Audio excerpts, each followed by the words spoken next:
Olá, seja bem-vinda, seja bem-vindo a mais um vídeo aqui no canal, o último do ano de 2022.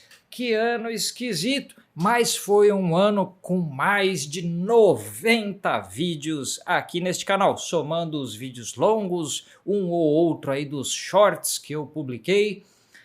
Mais de 90 vídeos publicados ao longo deste ano, então este aqui é o último vídeo deste ano, porque agora eu vou tirar merecidas férias, preciso passar um tempinho longe de redes sociais, de YouTube, de comentários, de postagem, de ficar vendo as estatísticas de acesso dos vídeos, de divulgar o link dos vídeos para lá e para cá e tudo mais.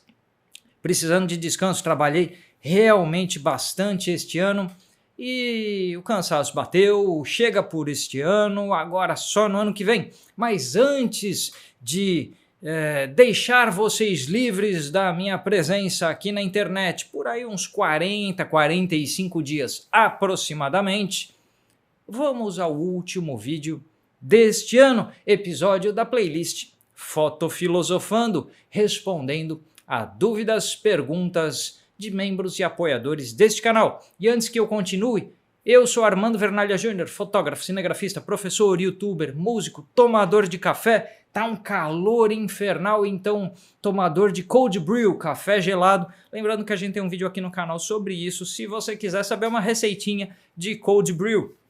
Vamos lá, gente, eu tô com um roteiro longo aqui. Deixa eu falar um aspecto técnico antes da gente prosseguir. Estamos gravando com a EOS R7, com o único vídeo este ano gravado com R7, foi tudo gravado com a EOS R, e o ano passado EOS R, e o retrasado EOS R, a gente tem uns 300 vídeos aqui no canal gravados com a EOS R.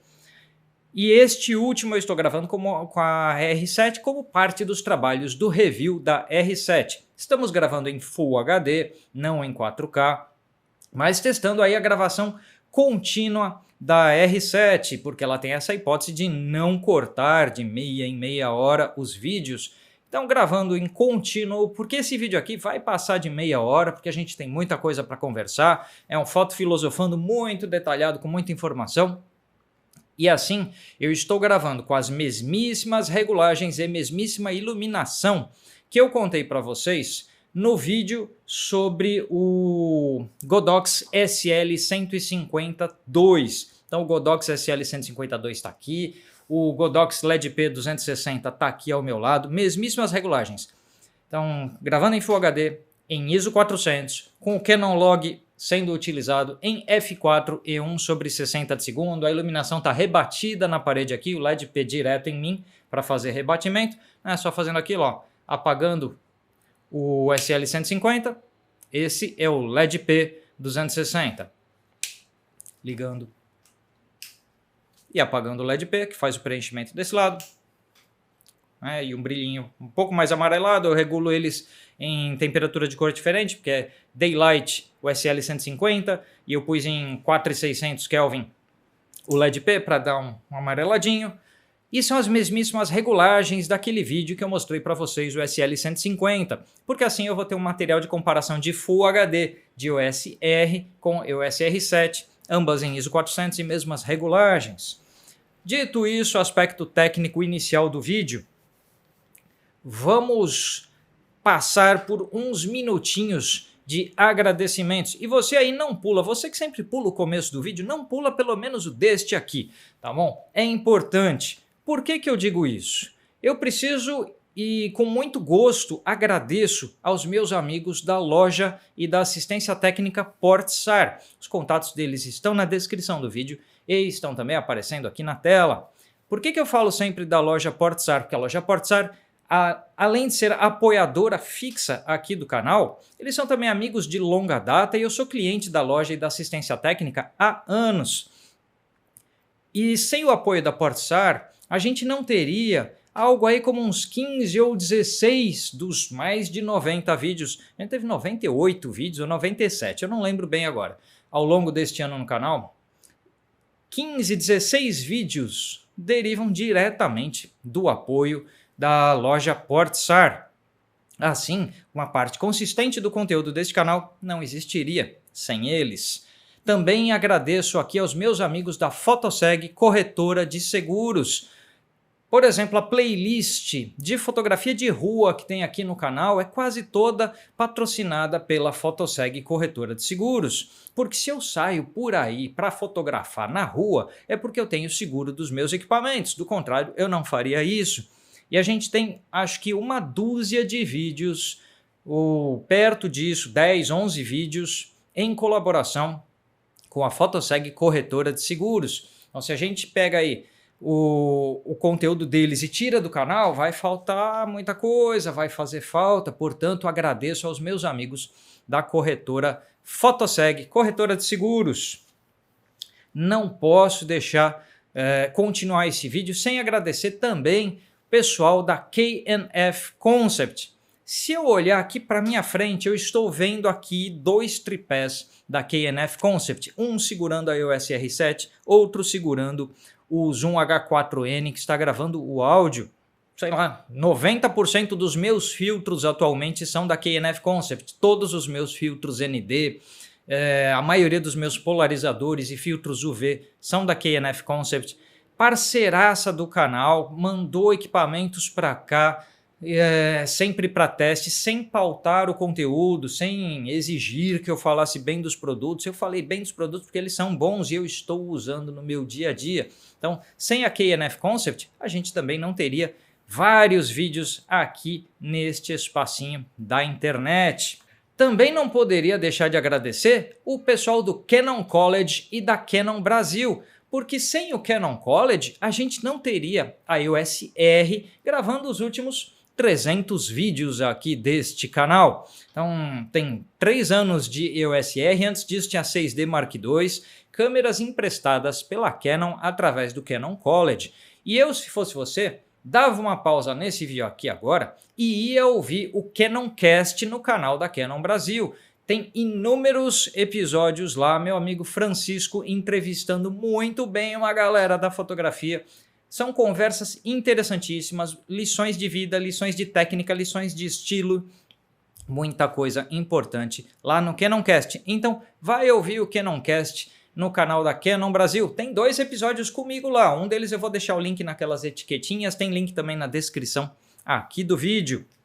Óbvio que eu agradeço muito aos apoiadores que estão junto deste canal através do Apoia-se, aos apoiadores que estão no Seja Membro, então os membros deste canal, aos apoiadores que mandam um Pix, então não estão no Apoia-se ou no Seja Membro, mas entraram em contato e a gente combinou por e-mail e fazem o apoio via Pix ou depósito ou transferência, como cada um prefere. Sem os apoiadores pessoa física deste canal, que eu falei dos pessoa jurídica, né? Sem os apoiadores pessoa física, todo o restante do conteúdo deste canal não existiria. Porque sem dinheiro a gente não paga as contas. Sem pagar as contas, a gente precisa, né, sair correndo atrás de um jeito de pagar as contas. E como financeiramente um canal sozinho não se sustenta, um canal precisa de dinheiro para manter o tempo que a gente trabalha nele.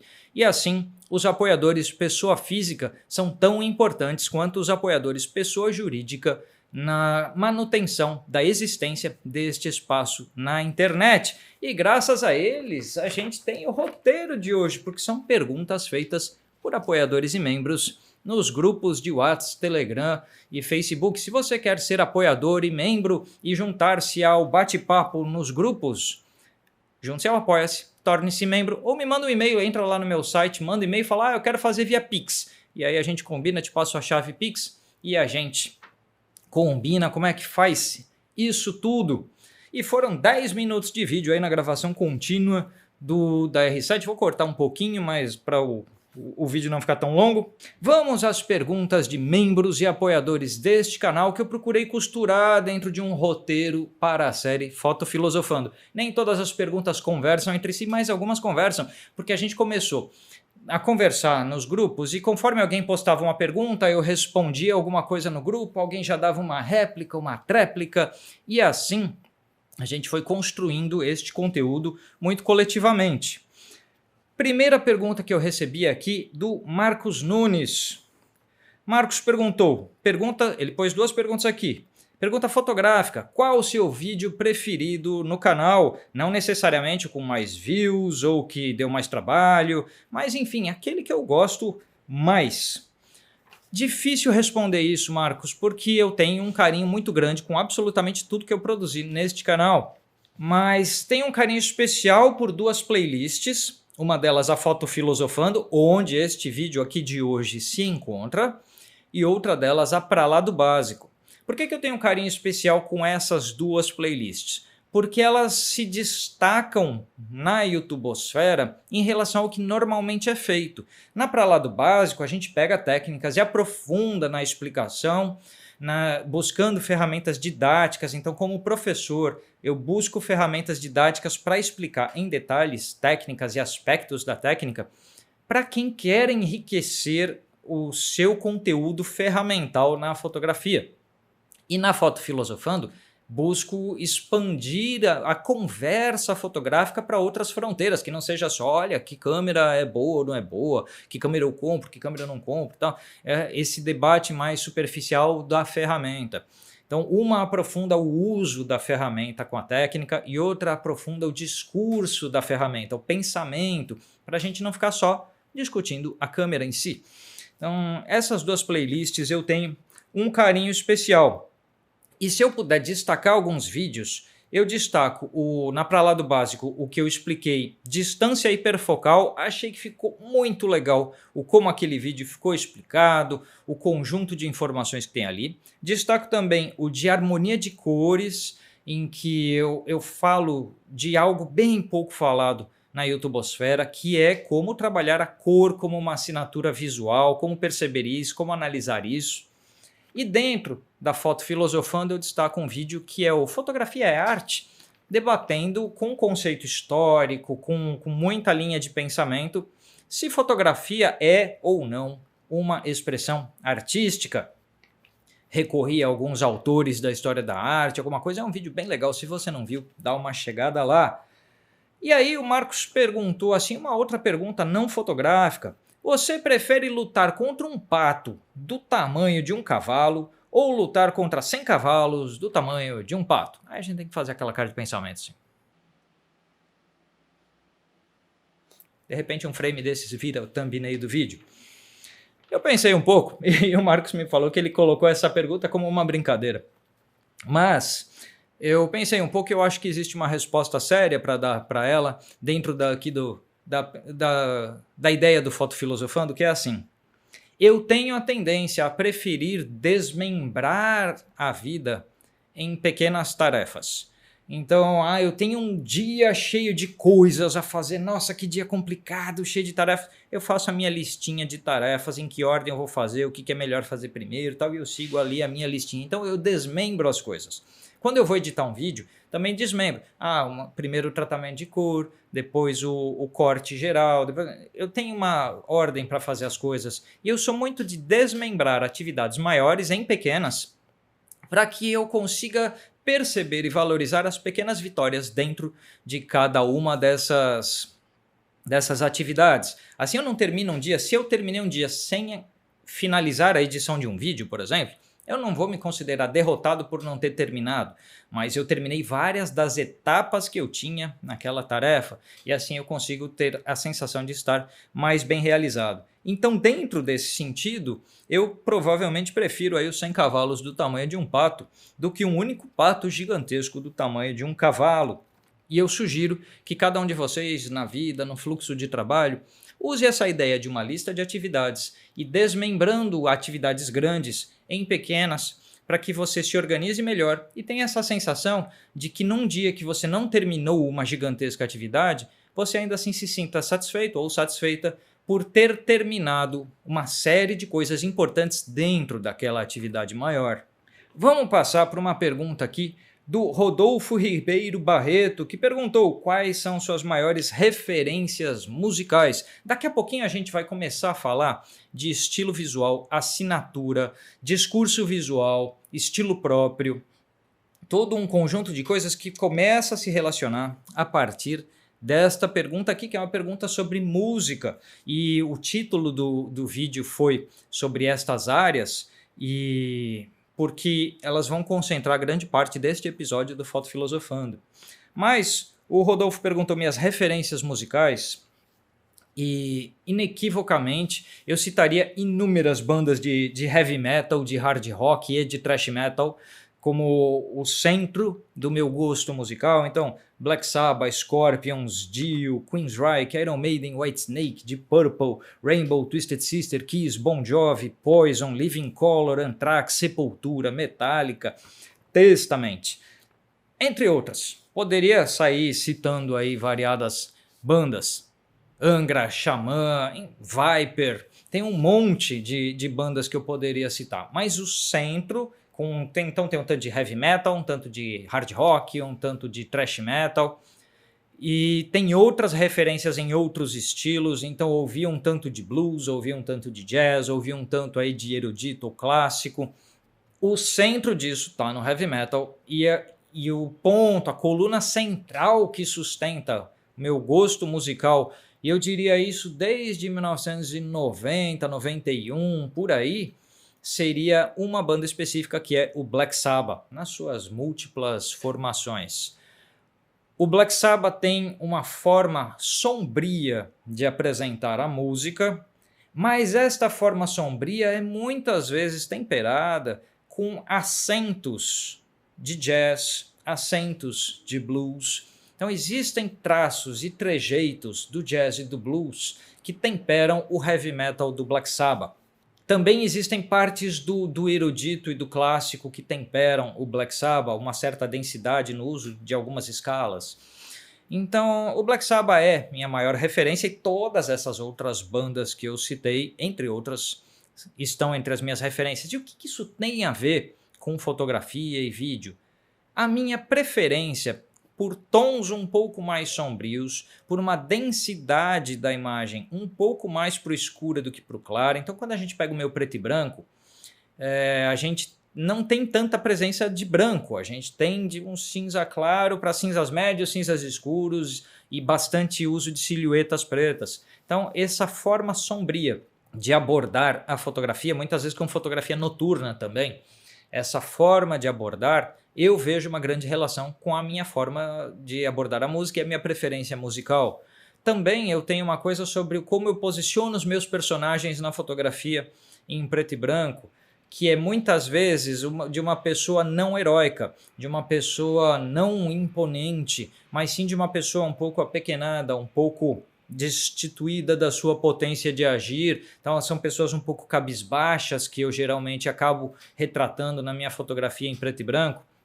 E esses personagens isolados, cabisbaixos, tal, conversam muito com a música, por exemplo, do Black Sabbath. A música que dá nome à banda, a música Black Sabbath, é um sujeito meio bêbado num botequim, apequenado de sua existência e se deparando com uma figura gigantesca que o amedronta.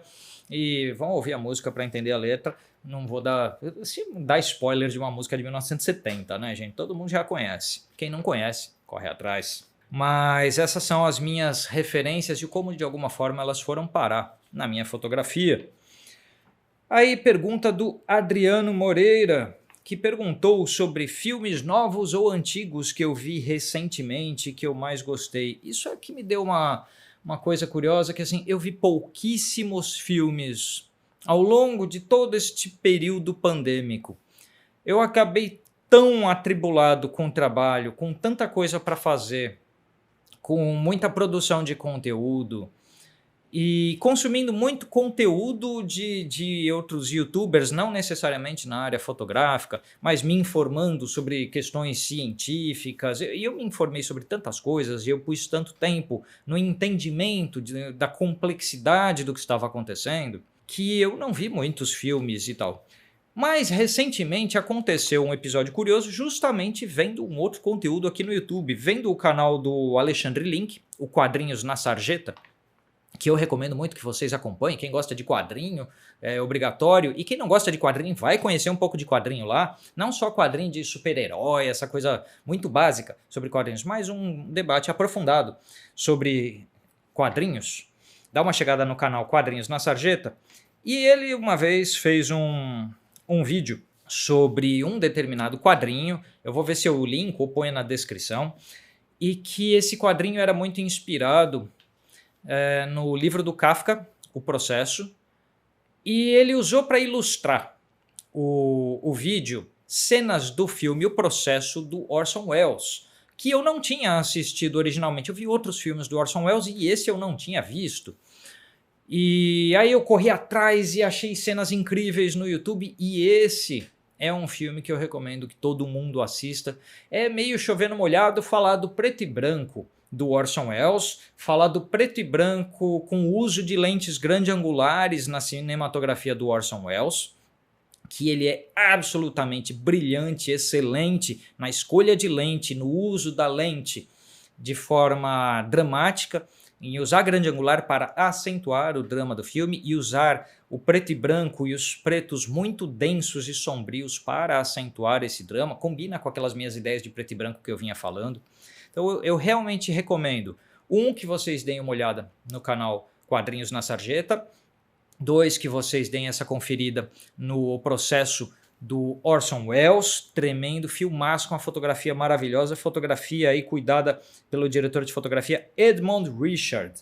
E eu acho que seria uma dica de filme que vale a pena. É um filme antigo, é 1962, se eu não me engano, 62.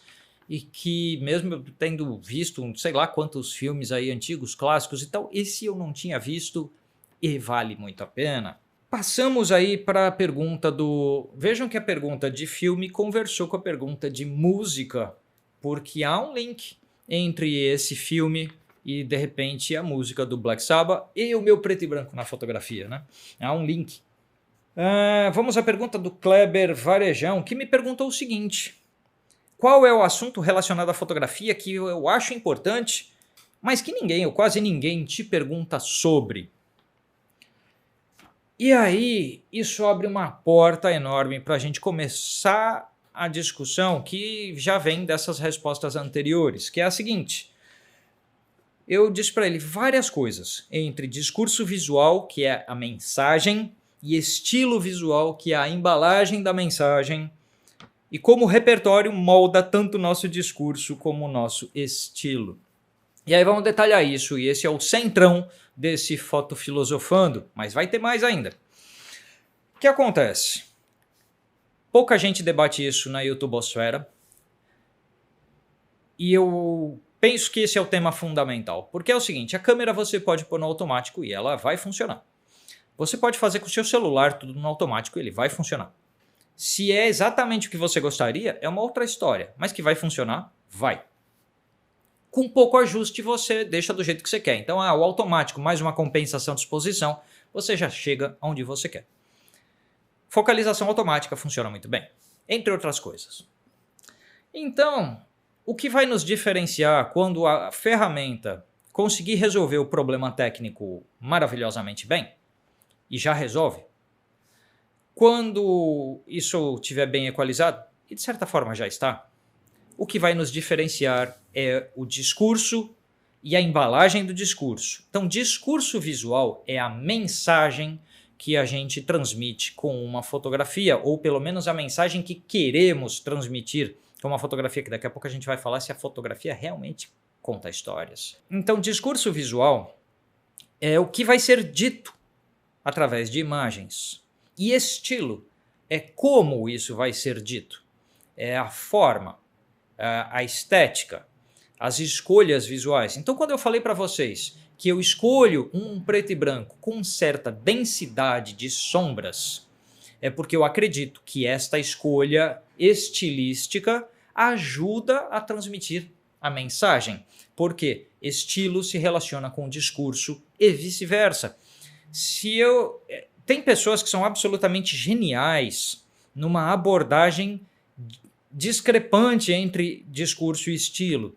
Então alguém consegue imaginar um filme com uma densidade de imagem pesada, escura, apequenada, entristecida e fazer uma comédia com isso? Existe gente que conseguiu. Então, Dr. Strangelove, do Stanley Kubrick, é um filme num preto e branco denso, falando sobre guerra, que é um tema pesadíssimo e é uma comédia. Então, a gente que consegue, gente genial que consegue cruzar fronteiras.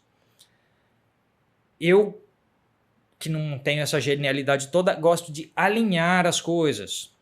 Então eu alinho o meu discurso com a minha estética. E isso está dentro da minha influência musical, está dentro também da minha influência estilística e assim por diante. Então, o discurso visual é muito pouco debatido, ou seja, o que a sua fotografia fala, ou grita, ou chora, o que a sua fotografia transmite de mensagem. E, por outro lado, com que embalagem isso chega para as pessoas, que é o seu estilo. Então, esse binômio discurso visual e estilo é um assunto pouco debatido e será um dos centros de importância deste canal no ano que vem. Justamente porque essa pergunta me fez pensar um pouquinho. Eu falei, eu acho que eu tenho muita coisa para falar sobre isso. E já deixo aqui o desafio aberto para toda a YouTubosfera. Vamos falar de discurso visual, vamos falar de estilo fotográfico. Não estilo do tipo, olha, usa esse preset e assim o seu tratamento fica desse jeito. Porque isso é estilo comprado, isso é estilo alugado, não é o seu. Você pegou um pronto. Às vezes você se identifica totalmente com aquilo, mas você precisa refletir qual é a sua assinatura. E dentro da sua assinatura, qual é o texto? Porque a sua assinatura vem no fim do texto. Qual foi o texto? Então, qual é o seu discurso? Qual é a sua mensagem? Qual é a embalagem dessa mensagem? E conforme a gente conversava sobre isso na resposta dessa pergunta, o Rafael Neves emendou, né? É possível criar um discurso visual fotografando temas distintos ou para criar o seu discurso deve se especializar em um único tema? E aí eu acredito que um mesmo estilo pode embrulhar vários discursos. Por exemplo, se eu pego o livro Trabalhadores, o projeto Trabalhadores, do Sebastião Salgado, e eu pego o projeto Gênesis, do Sebastião Salgado, existem discursos diferentes entre eles, porque são realidades diferentes sendo mostradas com propósitos diferentes. Um está falando da realidade de trabalho, de trabalhadores precarizados, subjugados a poderes variados, e o outro está falando de meio ambiente, de preservação, de outras coisas. Então a gente está falando de conversas distintas, embaladas no mesmo estilo visual, porque eu posso pôr uma foto do Trabalhadores ao lado de uma foto do Gênesis e elas conversam. E eu posso colocar uma foto lá do Crianças do Êxodo, do Sebastião Salgado, que é sobre gente fugida da guerra e da miséria. E essa foto, ou seja, mudou a conversa, mudou o tema, mas ainda assim embrulhada estilisticamente. Então, eu acredito que existem variados discursos que cabem dentro de um mesmo embrulho, então vários discursos dentro de um mesmo estilo, e eu também acredito que possam existir variados estilos abraçando um mesmo discurso, ou você utilizar aproximações da sua interpretação de um tema para que não pareçam 2, 3, 4, 5 temas diferentes e você os aborda de formas variadas, mas ainda assim dentro de um grande guarda-chuva. Eu não sei se eu expliquei isso bem, eu acho que, aliás, que ficou bem confuso, mas eu vou dar o exemplo e vai ficar mais fácil, porque eu escrevi no roteiro, então vamos obedecer o roteiro, né? Então, também é possível o mesmo discurso abrigar vários temas. Por exemplo, a abordagem do Araquém Alcântara para a natureza e para povos originários. Retrato, quando ele fala de povos originários, e paisagem, quando ele está na natureza, ambos dentro do discurso de preservação ambiental. Então, há um discurso centro que tem variadas pontas e o estilo visual do Araquém flui mais, com mais variação do que o estilo que eu mencionei do Sebastião Salgado. Porque o Araquém varia entre cor e preto e branco, o Araquém varia entre os de teleobjetiva e grande angular, ele tem uma maior variedade de técnicas no arsenal dele, e ele usa isso para puxar todos os possíveis variantes, todas as possíveis variantes para dentro de um discurso que é falar, olha aqui, ser humano, podemos ser melhores que isso. Então, o Araquém transmite muito frequentemente um mesmo discurso através de variadas ferramentas e variadas abordagens e variados temas. Então, eu acho que são exemplos que a gente pode dar de que é possível um estilo abraçar mais discursos, vários discursos serem abraçados dentro de um estilo ou um remix disso tudo, desde que o autor tenha uma consistência de manter essas escolhas a ponto de que elas consigam conversar, a gente vai ter uma unidade discursiva e uma unidade estilística. Dentro dessa conversa toda, a Filomena Passos, que mandou a seguinte pergunta: professor, o que pensa a respeito das afirmações que lemos por aí de que a fotografia é linguagem para contar uma história? E a gente está conversando sobre isso ao longo desses minutos todos. E agora eu vejo aqui que a R7 realmente ultrapassa a meia hora. Estamos em 32 minutos de material bruto. E vamos seguir aí. Esse vídeo vai ter uns 45 até o final. Ou um pouco mais, ou um pouco menos, não sei. Mas a Filomena perguntou dessa ideia, né, que lemos por aí de que a fotografia é uma linguagem para contar uma história. Ela de fato consegue contar histórias no seu entender? Ou isso é próprio do cinema, da literatura? É uma questão que sempre me intriga. Por fim, uma sugestão para o ano que vem: vídeo sobre a história da fotografia, grandes e revolucionários fotógrafos. Filomena, duas coisas aqui sobre grandes e revolucionários fotógrafos. Eu acho que eu vou começar essa brincadeira pelo Alexander Rodchenkov, que é grande e revolucionário, usando os dois pontos aqui. Né? Mas pesquisem aí o Rodchenkov, grande nome da fotografia, absurdamente influente, influencia um monte de coisas, inclusive o cinema. Mas vamos lá.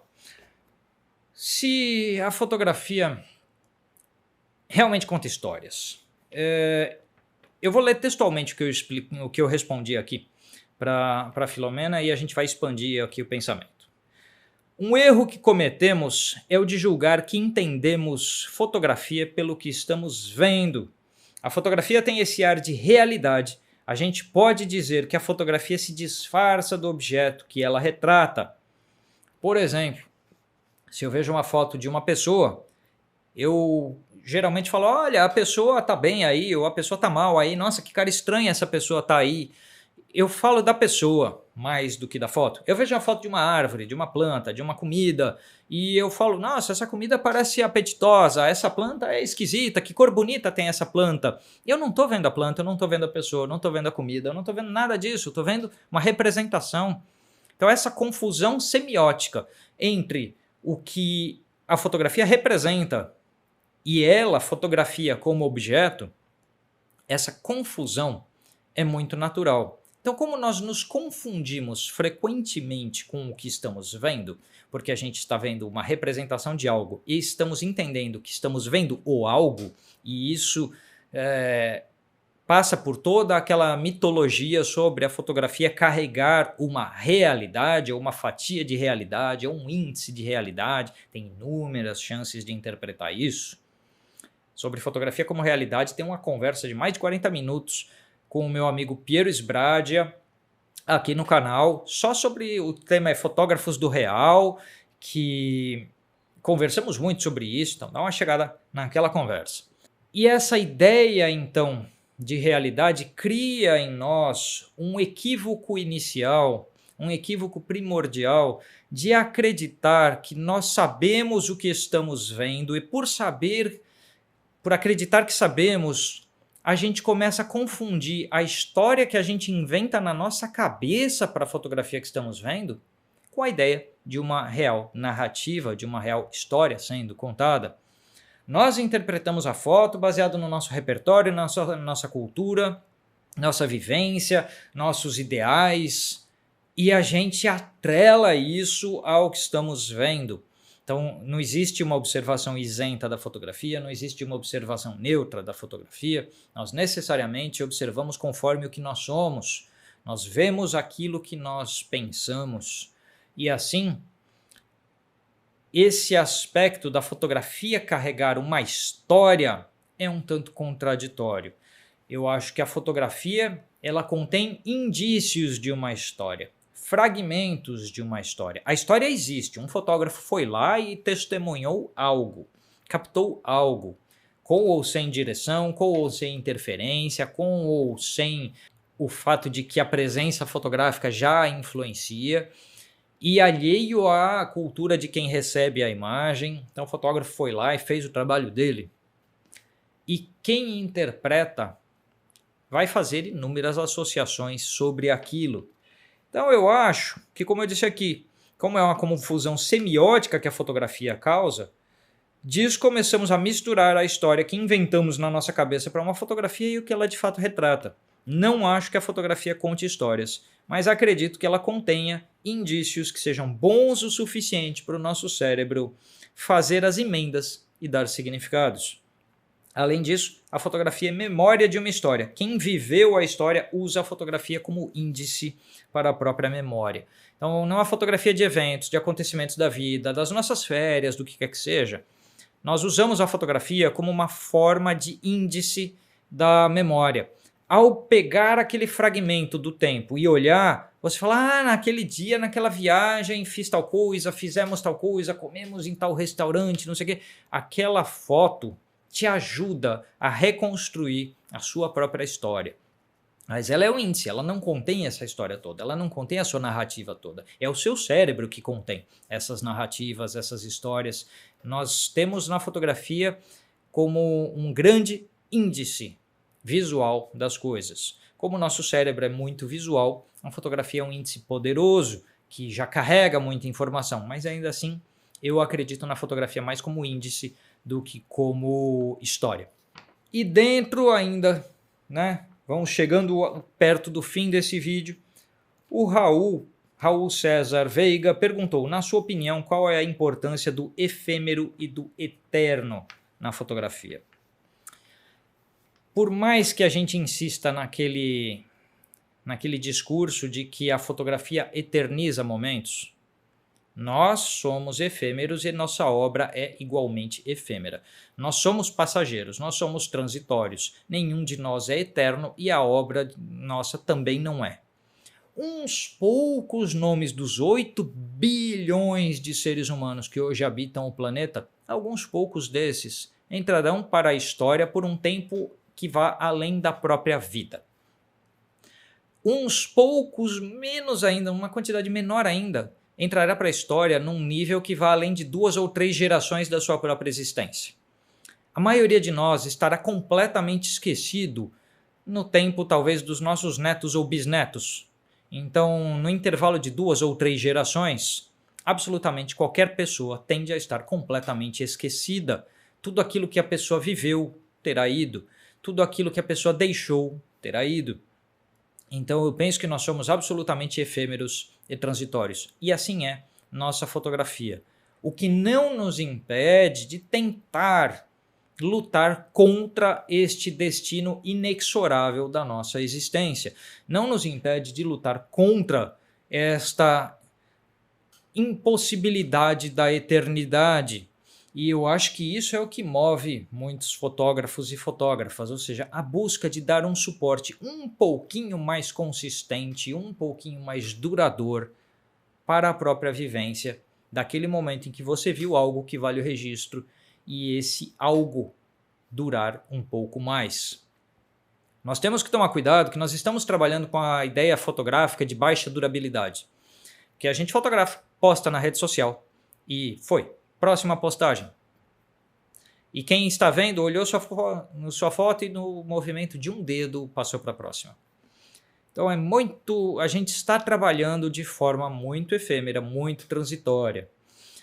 As redes sociais são passageiras, são transitórias. O suporte que estamos escolhendo para a nossa fotografia é muito rápido. Então, se você quer dar um pouco de perenidade para o seu discurso, para a sua mensagem, das coisas que falamos antes, é bom a gente pensar em discurso, em suportes mais duradouros. Não digo necessariamente uma foto impressa, mas algo que não dependa de um fluxo tão rápido como são as redes sociais.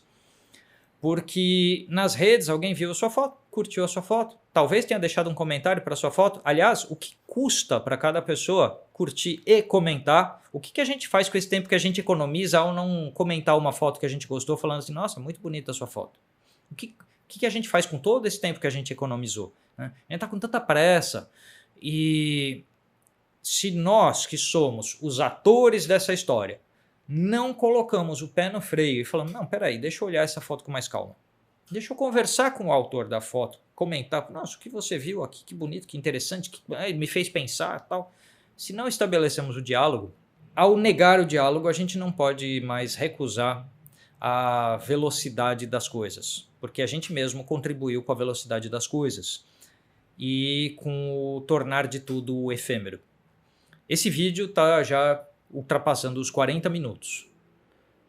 Quanto tempo da sua vida vai ser investido em curtir esse vídeo e comentar esse vídeo com alguma coisa que você pensa a respeito de tudo o que foi dito aqui? Escolhe uma parte do que foi dito aqui e diz o que você pensa. Porque aí você está pondo um tempo do seu pensamento. Outras pessoas irão ler o que você escreveu. Eu, inclusive, vou ler o que você escreveu. E algumas pessoas responderão. Eu responderei alguns dos comentários. E aí nós estamos pondo tempo no debate. E quando todos nós estamos pondo tempo no debate, nós estamos colocando o pé no freio do efêmero, do transitório, e dando um pouco mais de perenidade para aquilo que aparentemente nos importa, que é a fotografia, visto que estamos aqui conversando sobre ela. Então, a opinião entre efêmero e eterno é que ela é uma luta, é uma disputa, onde cada um de nós deveria buscar o eterno, deveria lutar contra o efêmero, porque se abraçarmos o efêmero, nós não damos conta. Você não consegue produzir tantas fotos quantas seriam necessárias para você tomar o espaço de uma rede social. Nossa, eu vou produzir tanta foto, eu vou postar tanta coisa que ninguém mais vai conseguir ver outra coisa além do que eu produzo. Você não vai conseguir isso. Você está lutando contra bilhões de pessoas. Então, você tem que começar a lutar contra isso. E ao lutar contra, você mesmo se põe em outro ritmo da sua observação, da sua produção, para dar profundidade e densidade ao seu discurso e ao seu estilo, e dando peso ao seu discurso e ao seu estilo, provocando outros para que essas pessoas olhem para você e falem, poxa, tem algo diferente aqui.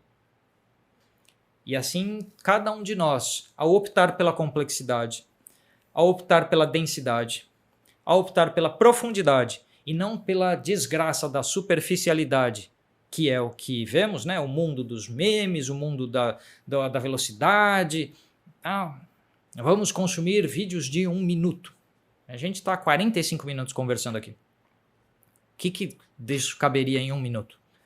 Então, precisamos nos colocar, na minha opinião, contrários a essa tendência do efêmero, porque a tendência do efêmero te tira a atenção de tudo, não se concentra em nada, não preste atenção em nada, não veja direito essa fotografia, não pense nesse mundo terrível que esse fotógrafo acabou de mostrar, não pense na sua responsabilidade nesse mundo terrível dessa foto que você acabou de ver, não pense. Olha que anúncio bonito, compre esse produto aqui, esse produto vai te deixar mais feliz, não pense na desgraça do mundo, compre. Esse é só um exemplo, poderiam ser outros, mas toda vez que a gente para de pensar, existem duas coisas. Uma, a gente vira uma vítima fácil de todo mundo que está pensando por nós, porque alguém está pensando. Duas, você perdeu a chance de valorizar o seu tempo transitório no mundo, porque nenhum de nós vai durar para sempre. O nosso destino é, para todos, inexoravelmente, o mesmo. E assim, se entendermos isso, talvez pensemos que, é melhor valorizar um pouco esse tempo que eu tenho aqui. Por isso, a busca do eterno não é uma busca de glória, não é uma busca de fama, não é uma busca de sucesso instantâneo, mas é uma busca de profundidade, densidade, conhecimento e assim por diante. E para fechar, minha gente, o Newton Cardoso de Santana disse: olá, professor, vou deixar aqui minha pergunta, quem sabe entra no vídeo. Entrou. Qual foi a coisa mais satisfatória ou feliz que a fotografia já te proporcionou? E Newton, eu te digo que foi a minha vida. Porque se eu tenho a vida que eu tenho, eu devo essencialmente a duas grandes manifestações artísticas que são a fotografia e a música. Quase tudo que tem na minha vida deriva dessas duas coisas. Eu e a Cris nos conhecemos numa sala de chat da internet que era sobre música. E desde então eu e ela fotografamos, viajamos, vivemos, fomos a muitos shows e ouvimos muita música e fizemos fotos e ela pinturas e eu já filmei e fotografei as pinturas dela e a gente vai trocando informação sobre isso. Pô, são os últimos 22 anos aí. Antes disso, antes desses últimos 22 anos, para ir mais longe no tempo, a minha vida já era fotografia e música. Então, quando eu penso em todas as portas que a fotografia me abriu, inclusive para a música, porque eu fui em muitos shows porque era fotógrafo. Então, quando eu penso no todo da minha vivência, a minha vida, isso tudo é inseparável da fotografia. Não existe o Armando Vernalha sem fotografia. Existe a fotografia sem o Armando Vernalha, com toda certeza. Ela já estava aqui antes de mim e estará aqui depois de mim. Eu sou um pequeno tijolo no meio do pavimento dessa estrada. Então, no meio do grande muro da fotografia, feito de tijolinhos, cada um de nós está pondo um tijolinho. Eu, a essa altura, pus já 1 ou 2 tijolinhos no meio desse muro. Mas é isso aí. Mas eu gosto desse 1 ou 2 tijolinhos, desses 1 ou 2 tijolinhos que eu coloquei nesse muro. E dessa grande torre, sei lá, cada um faz a alegoria mental que quer fazer. Eu gosto da estrada, que estamos pavimentando uma estrada. Havia um tanto de estrada pavimentada até onde chegamos e hoje nós é que pavimentamos essa estrada. Eu gosto desta analogia para a fotografia. Todos nós na mesma estrada, cada um num pedaço diferente dela, cada um num ponto da jornada e cada um contribuindo para que a estrada esteja pavimentada para os próximos que virão. E os próximos que virão pavimentarão adiante. Eu gosto dessa analogia. Então, o meu pedacinho de estrada, eu acho que eu pavimentei bem. E a fotografia, ela é absolutamente fundamental. Então, para lugares que eu viajei não sei quantas vezes a trabalho, para não sei quantos lugares. Então, quantas cidades eu conheci, quantas pessoas eu conheci, só por conta da fotografia. Dando aula de fotografia, palestras de fotografia, indo fotografar clientes que são de outras cidades. Então, basicamente a minha existência enquanto pessoa é totalmente moldada pela fotografia, pelo estudo da fotografia, pela pesquisa e pela atuação na fotografia. E a música temperando isso o tempo inteiro. E o que eu espero adiante, né? Porque você pergunta qual a coisa mais satisfatória e feliz que a fotografia já te proporcionou, ou se ainda tem algo que a mesma pode lhe trazer. Então o que eu digo é que o que mais satisfatório a fotografia me trouxe é a minha vida. E o que mais satisfatório ela pode me trazer é a continuidade desta vida que eu tenho. E é para isso que eu continuo fotografando. Tá bom, minha gente? Chegamos aos 50 minutos de vídeo. Junte-se você aí ao Apoia-se, porque sem você apoiando esses conteúdos não existiriam. Junte-se ao Seja Membro, clicando no Seja Membro aqui do canal. Se você gostou bastante desse vídeo, manda aí um valeu demais, ou manda um e-mail para mim que eu te mando a chave Pix e manda um Pix. Natal tá aí, meu aniversário é em janeiro, então manda aí um presente de Natal ou de aniversário para ajudar. Nossa, janeiro vem um monte de imposto e tal, dá uma força aí, galera. Então, se você puder, lógico, não é todo mundo que pode, eu sei que um monte de gente quer apoiar, mas não necessariamente pode apoiar. Então você que no momento está numa condição que você não pode, compartilhe os vídeos aqui do canal, curta, comente e compartilhe, porque você já ajuda muito fazendo isso. Então compartilhe. Se esse vídeo aqui de hoje for para um monte de gente, esse canal vai aumentar, e aumentando mais gente conhece, e de repente algumas pessoas que têm a disponibilidade financeira podem apoiar lá no Apoia-se, no Seja Membro, mandando valeu demais e assim por diante. Para aqueles de vocês que comemoram o Natal, vocês tenham um Feliz Natal. Para aqueles de vocês que não comemoram o Natal, que vocês tenham um feliz período aí de festas, de feriados, de intervalo nos trabalhos de vocês. Então, para todo mundo, todas e todas, todos e todas, todas e todos, todes, todix, enfim, todo mundo aí, muita felicidade, muita esperança neste final de ano e começo do próximo. Eu realmente acredito que o ano que vem será melhor do que este que tivemos. E assim, se todos nós trabalharmos juntos para que seja melhor, tem boas chances para que seja. Então vamos com esperança e com felicidade ao longo deste final de ano. Encontrem os seus familiares, não briguem com ninguém, vai todo mundo aí comer uma ceia e tal, né? Tomem um espumante, uma cerveja, enfim, sejam felizes, tenham um bom descanso. Este canal entra em recesso a partir deste vídeo até algum lugar do mês de janeiro. Então vão ser uns 45 dias, porque eu tô com uma fila de filmes para assistir, uma fila de livros para ler e necessitando urgentemente de descanso. Então eu vou tirar pelo menos uma semana de zero atividade para depois começar a ler, estudar, pesquisar, ver filmes e tudo mais, mas longe dessa correria de rede social, de postar, ver número, não sei o que isso dá uma canseira danada. Tá joia, gente? Manda aí um curtir, comenta, um ótimo final de ano para vocês. Para aqueles que fazem aniversário entre dezembro e janeiro, né, que nem eu em janeiro, feliz aniversário para você aí também. E a gente se vê no ano que vem. Até 2023, pessoal. Tchau, tchau.